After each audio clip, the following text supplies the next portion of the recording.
Seguimos en Métodos Poco Claros por FM La Patria. En nuestro último bloque vamos a hablar con José Ricardo, diputado nacional de Cambiemos por UCR en concreto. Ricardo, muy buenas tardes. Ezequiel Orlando le saluda. ¿Cómo le va? Buenas tardes, Ezequiel. ¿Cómo estás vos? ¿Cómo están ustedes? Muy bien, muchas gracias por atendernos. Ricardo, le quería consultar primero que nada por el proyecto de ley que obtuvo sanción en diputados ayer, que es por la emergencia alimentaria que usted en concreto apoyó. ¿Cuál es su análisis sobre la situación económica en la Argentina en este momento?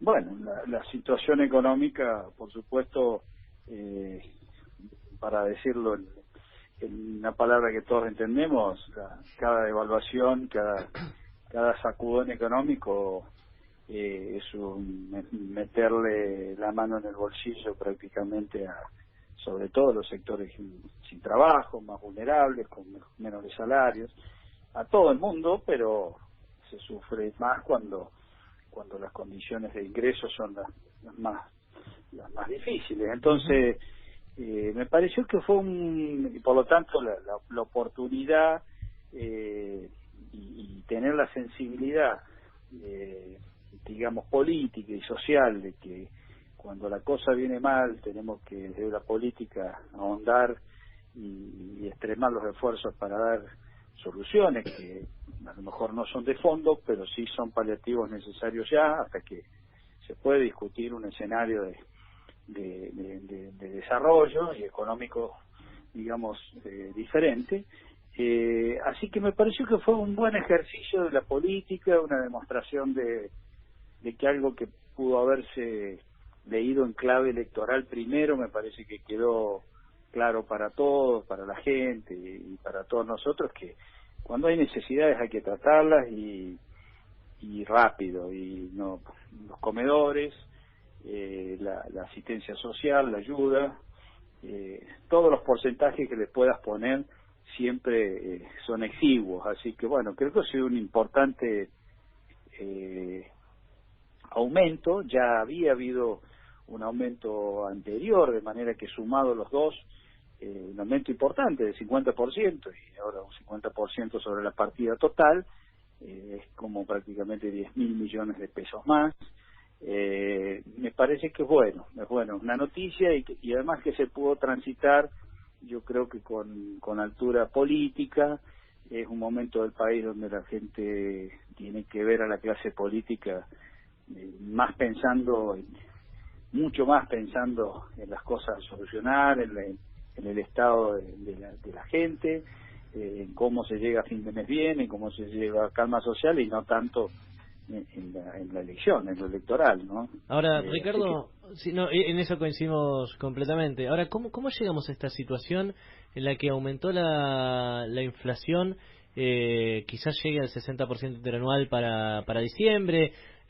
Hay muchos nuevos pobres que se le suman a los que ya había con la gestión anterior, cuando asumió Mauricio Macri en 2015. Los alimentos aún suben más que el promedio de precios. ¿Cómo llegamos a esta situación?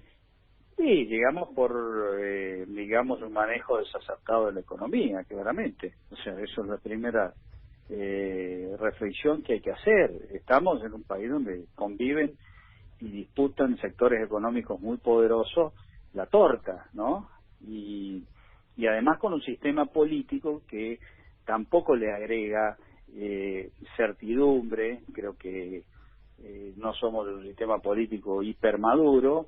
Vos sabés que la economía trabaja también sobre modelos de distribución, que creo que es lo que hay que revisar profundamente. Yo vengo planteando, a veces lo hacemos en soledad, ¿no es cierto? Muchas veces incluso los radicales que hemos prendido luces de alarma de que había cosas que no estaban yendo bien, y muchas veces no fuimos escuchados a tiempo. Y bueno, estas son las contingencias del desarrollo de la política, pero yo creo que hay una deuda histórica de la política argentina en general, que es la discusión, la distribución de la riqueza a través de un sistema justo, que promueve el desarrollo, que promueve el trabajo, que promueve la inversión de la matriz tributaria. O sea, acá hay una distorsión enorme,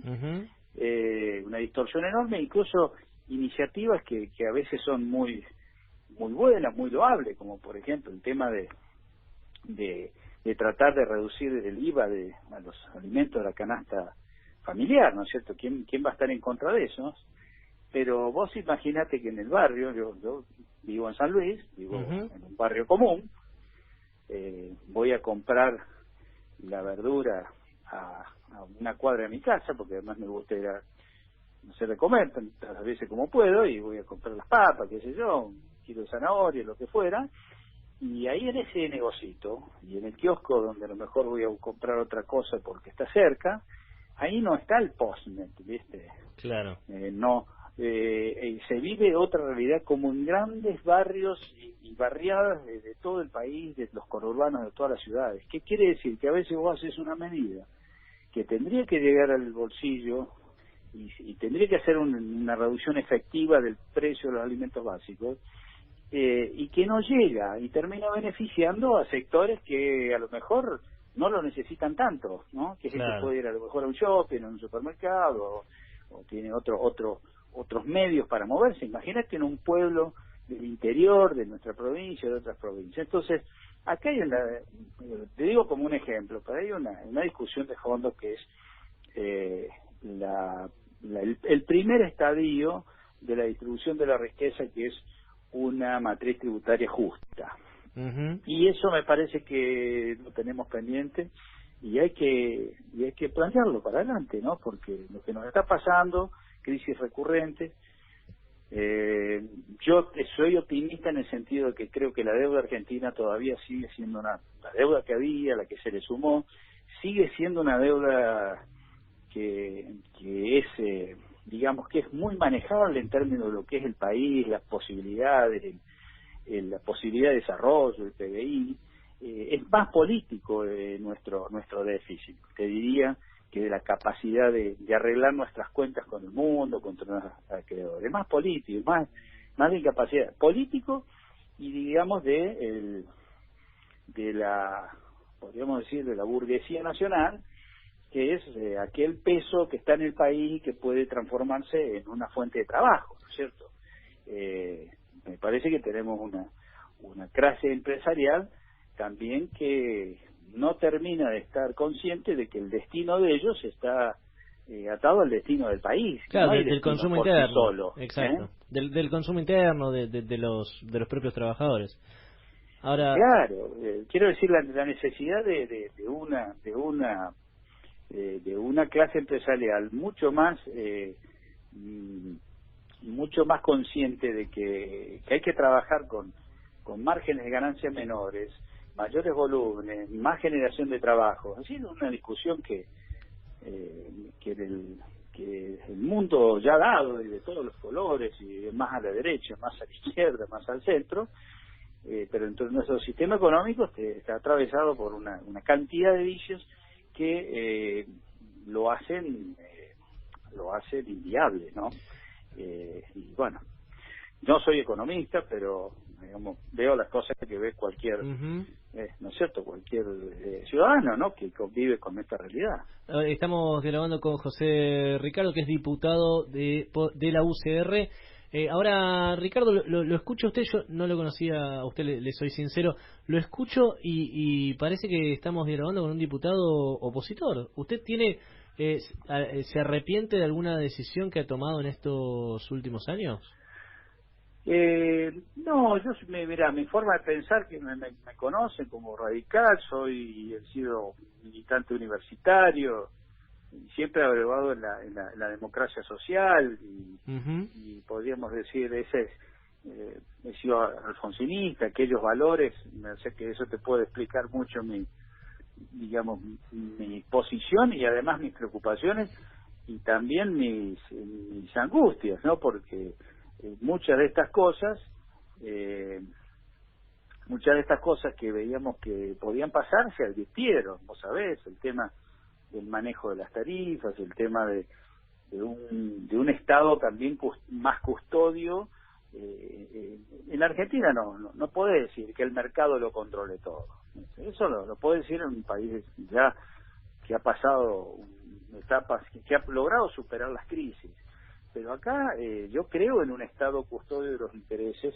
No que te diga a qué hora te tenés que levantar a la mañana y si tienes que comprar el pan acá o allá, pero claramente un Estado custodio de los derechos y de las condiciones de vida de los ciudadanos, porque para eso nos votan, para darnos la posibilidad de vivir mejor.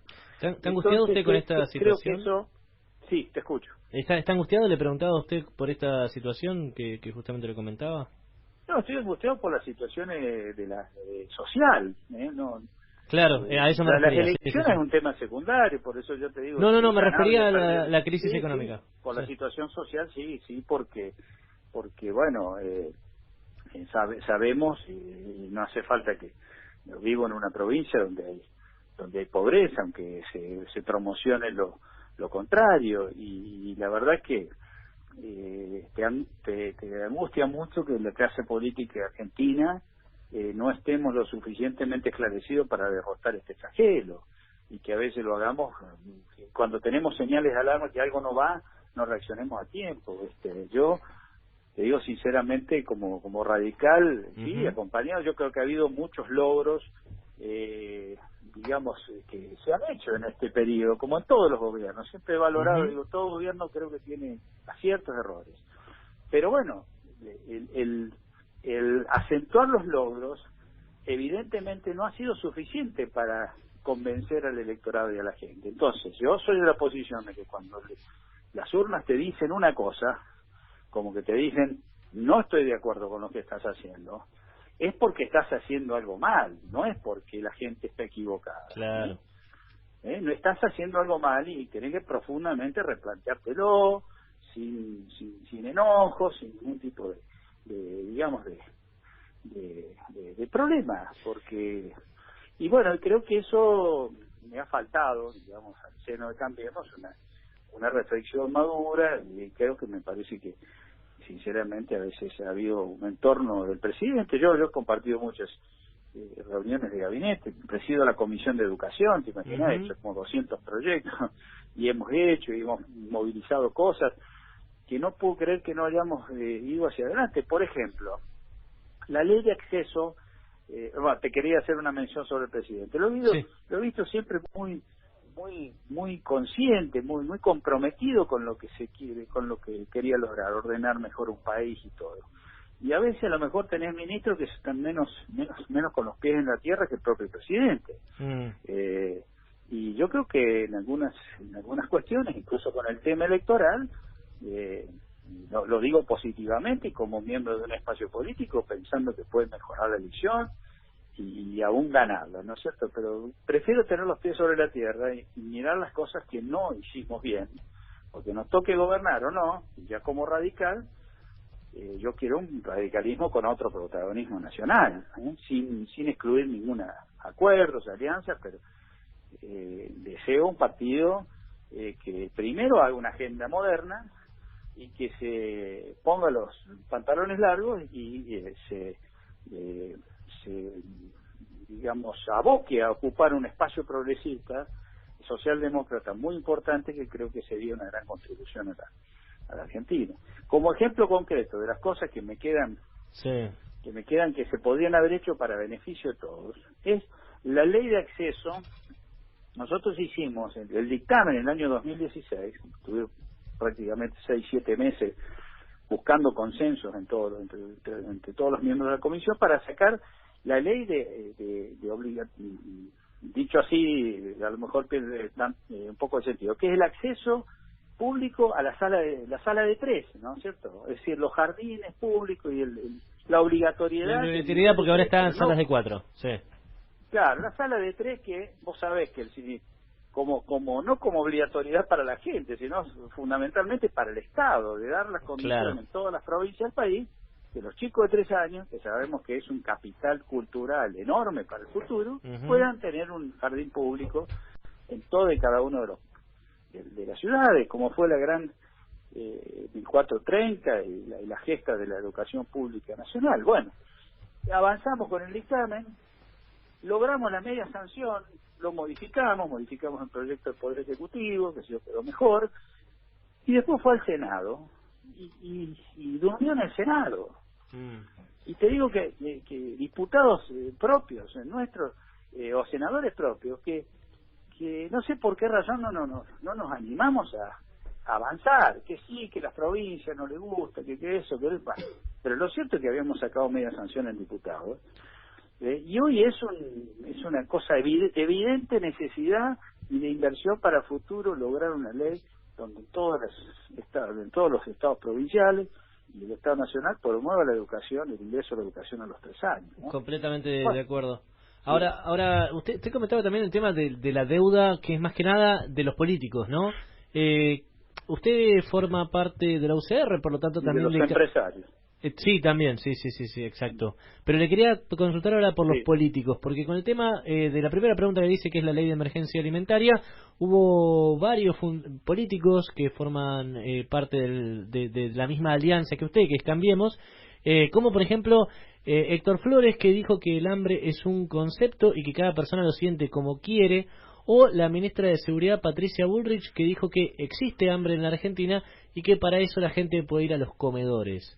¿Qué es lo que siente usted cuando escucha estos comentarios? Yo creo que en una situación de nerviosismo, de tensión, primero quiero rescatar lo positivo. Sí. O sea, los bloques parlamentarios, más allá de algún discurso con lo que puedo no estar de acuerdo, incluso alguna consideración también de la oposición, pero me parece que la madurez que hubo en este debate, en un momento donde podría haber salido para cualquier lado, porque si está en juego una elección, está en juego el poder en Argentina, que no es menos, creo que fue un paso, fue maduro, y eso yo rescato eso. Después, a veces las posiciones, cuando estás en una coalición política, estás más expuesto y tenés que decir algunas cosas, y a veces pueden ser afortunadas, otras no, pero yo rescato que todo Cambiemos, y todos los demás bloques, pero también que podría haber sido más reticente porque la emergencia económica, porque a decir verdad las partidas se habían aumentado 50%, pero claro, si vos ya venís con 2 devaluaciones encima, es cierto que también es lógico pensar que se te licúa cualquier esfuerzo en ese sentido, así que también amerita que el tema se discuta, pero todo Cambiemos quería que no hubo dudas de que había que apoyarlo y que era una forma de contribuir también a la paz social, incluso llegar a una elección pensando en la gente antes que en el resultado de la elección. Eso es el balance. Ahora, si estamos hablando de hambre, estamos hablando de desocupación y pobreza y tener índice de pobreza de 30%, mira, no es culpa de un gobierno, pero claramente nos llama a todos a decir que tenemos una enorme responsabilidad en ese resultado, ¿no? Porque también sería, digamos, muy injusto decir que esto se debe a lo que pasó en el pospaso, ¿no? La pobreza es un flagelo oscilante en la República Argentina. A veces se dan mejores condiciones para atacarla, pero me parece que hay que empezar, que es multidimensional, y que si hacemos un pacto por el desarrollo, un pacto por el trabajo, un pacto por la justicia social, y creo que es necesario, yo lo vamos a poder superar, independientemente del gobierno y los gobiernos, porque en 4 años no se pueden hacer tampoco milagros, no se le puede pedir ni siquiera algún gobierno fresco. Muchas veces, queriendo hacerlo, las cosas salen, y a veces salen muy mal, y entonces yo estoy tratando de contribuir a eso con las ideas para el futuro. Me preocupa también lo educativo, tenemos una enorme desigualdad, y creo que además de la pobreza, que es un emergente tremendo, es una herida abierta que tenemos los argentinos, que nos interpela. Tenemos la radiografía de la desigualdad en Argentina es tremenda, por clase social de origen, por el lugar donde nacés, digamos, por por grupo social y por género, y hay un montón de cuestiones que, digamos, detallados estudios hechos también por los argentinos nos han puesto en evidencia que tenemos que trabajar en una política de reducción de las desigualdades para el acceso a los distintos bienes sociales, ¿no? El educativo, los económicos, los culturales, etcétera. Y yo, bueno, estoy trabajando un poco más pensando, pasando las amarguras del presente con ideas para el futuro, ¿no? ¿Qué tal, José? Lo saluda Gino Piglianco. ¿Qué tal, Gino? ¿Cómo estás? Quería cambiarle un poco de tema. Le mandan saludos de la localidad santafesina de Rufino, quería decirle eso. Bueno, qué alegría, ¿no? Sí. Norma Osa específicamente, que fue vecina suya. Norma Osa, qué lindo. Muchas gracias, y compañera. Sí. Bueno, sí, vos sabés que soy nacido, criado en Rufino, ¿no? Nacido en la provincia de Buenos Aires, nacido en Rufino, donde mi madre me dio a luz. Criado en los primeros años en la provincia de Buenos Aires. Así que santafesino de nacimiento real, pasé por la provincia de Buenos Aires y bueno, después sanluiseño por adopción, ¿no? Más o menos como nuestro compañero Gallino. Claro, yo también. Y quería hacerle una pregunta con respecto a eso. Esta semana le escribió una carta, bueno, muy clara y muy realista al ministro de Transporte, Guillermo Dietrich, por la paralización de obras del Belgrano Cargas en el tramo que va, bueno, desde Junín a Mendoza, que hasta el momento generó despidos de 80 personas en San Luis y la eliminación de los contratos de otros 40 al menos en la ciudad santafesina de Rufino. Yo quería saber si había tenido alguna respuesta. Y debe haber muchos más. Mira, la verdad que sí, simplemente si estuviera en mis manos y hubiera una solución legal, ya lo hubiera hecho. He aportado ideas, pero simplemente le dije al ministro, a su secretaria, incluso Mario Negri también me ha acompañado en este reclamo. Están quedando, son contratos temporarios, ¿no es cierto? Pero en lo legal. Pero en la realidad es que estamos en una situación post-paso que le ha quitado las expectativas de trabajo a mucha gente, y que te mandan el telegrama al despido el 5 de septiembre. La verdad que no sé con qué gana va a ir algunos, ya puestos incluso en código electoral, con qué gana va a ir.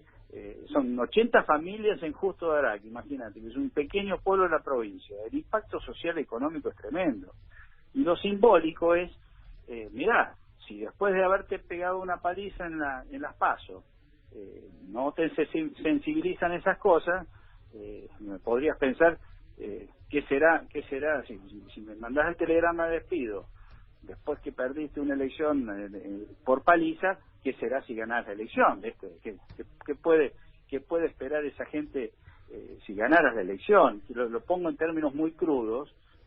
Sé que hay limitaciones porque son contratos a término, están hechos en el marco de una ley, son acuerdos con sindicatos, y se argumenta que bueno, la relación laboral podría ser afectada, pero yo simplemente le he dicho, hay una necesidad real, hay que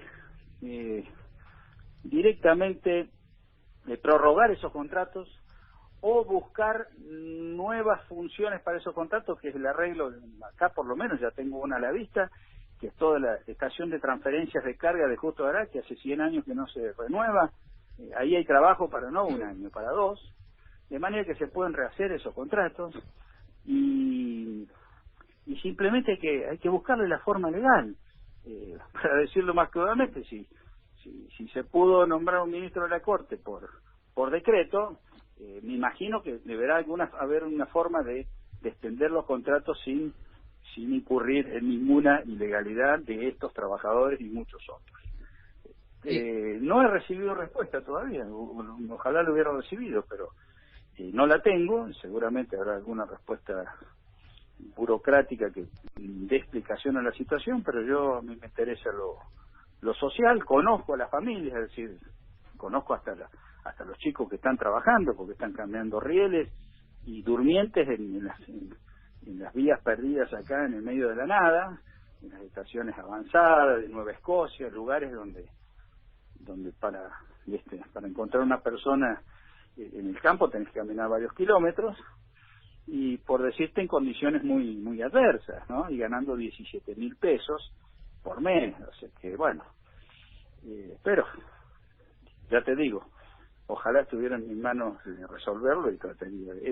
He sugerido un decreto de necesidad de urgencia para que contemple esas situaciones, no sé si se dará, pero bueno, estoy haciéndolo hasta donde puedo. Somos el poder legislativo, un poder independiente del ejecutivo, y a veces te dan pelote y a veces no te dan. José, nos queda poco tiempo, pero no quería dejarle de hacer una pregunta sobre un tema importante. Sé que usted es doctor en física y le quería preguntar específicamente cómo vio estos últimos años en materia, bueno, de ciencia y tecnología. Sí, soy doctor en física y soy profesor de la universidad. De hecho, cuando me llamaron hace un ratito estaba saliendo de una clase, porque doy 2 días a la semana, me gusta estar en el aula, en el pizarrón, y es muy, digamos, me inyecta mucha energía, ¿no? Estar con los alumnos. Y no, la verdad que fue también muy frustrante, porque digamos, me parece que se avanzó mucho desde la ley de ciencia y tecnología e innovación productiva, una ley de la alianza, fue un buen marco de ley. Después la organización del ministerio fue importante. Es cierto que hubo algunos, no quisiera entrar en detalles porque sería largo para analizar, pero hubo algunos desajustes presupuestarios, es decir, a lo mejor, decisiones en el sistema que no tenían suficientemente fundada financiamiento, y entonces a veces eso te desacomoda, crea expectativas que a lo mejor no se pueden continuar con la misma pendiente, pero claramente lo que ha pasado en estos años en materia de, sobre todo la evaluación. Yo trabajo en un instituto experimental también, donde vos tenés dolarizado todo, y evidentemente no podés planificar ni nada en una economía que está bailando al ritmo del dólar, y si hay algo que le pega justamente a la ciencia, y sobre todo a la ciencia que necesita de instrumental. De hecho, nosotros estábamos por comprar el año pasado un instrumental que hacía 30 años que veníamos tratando de adquirirlo, una tecnología alemana para estudiar, hacer, son experimentos de alta complejidad, y se voló como un sueño, ¿no? Porque vaya a saber cuántos años más pasen, y creo que esto les ha pasado a muchos, ¿no? Sí, es así bastante que yo lamentable. creo que hay que invertir mucho más en ciencia y tecnología. Creo que también hay que acentuar hay un tema pendiente también ahí, yo lo vine planteando sin mucha resonancia, que es el financiamiento de la ciencia y la tecnología. Nosotros tenemos un sector empresarial que es poco afecto, más allá que algunos buenos ejemplos nacionales de desarrollo, pero en general es poco afecto a la inversión en investigación y desarrollo. Nos suele a veces ocurrir que compramos caro afuera lo que podríamos hacer acá. Es decir, creo que nos debemos una discusión de cómo tanto el sector público incrementa la inversión en ciencia y tecnología, incluso en todas las áreas, no solo en la ciencia dura. Me parece que las sociales, las humanísticas, con los flagelos sociales que estamos sufriendo, también tienen un enorme potencial para aportar, pero además del esfuerzo del Estado, tenemos que diseñar una política realmente inteligente de involucramiento del capital, no más de que del capital, yo te diría de los los beneficiados en definitiva que van a ser, que son las empresas de distintos, sobre todo la idea de promocionar la pequeña y mediana empresa sobre la idea de innovación, es un tema pendiente. Exacto, y esto tiene que venir siempre pensando que la investigación tiene que tener, líneas estratégicas y líneas autónomas, porque nunca a ningún político se le ocurrió ningún avance tecnológico de antemano. Es al revés. O sea, normalmente los avances ocurren y después la política y la economía y la empresa eventualmente hace uso de ellos. Por lo tanto, hay que creer en la libre, ¿no? La libre expresión de las ideas y que habla de ciencia, ¿no? Exacto, y ahí el Estado tiene que tener un rol preponderante. Ricardo, muchísimas gracias por este contacto. La verdad, un placer haber dialogado con usted.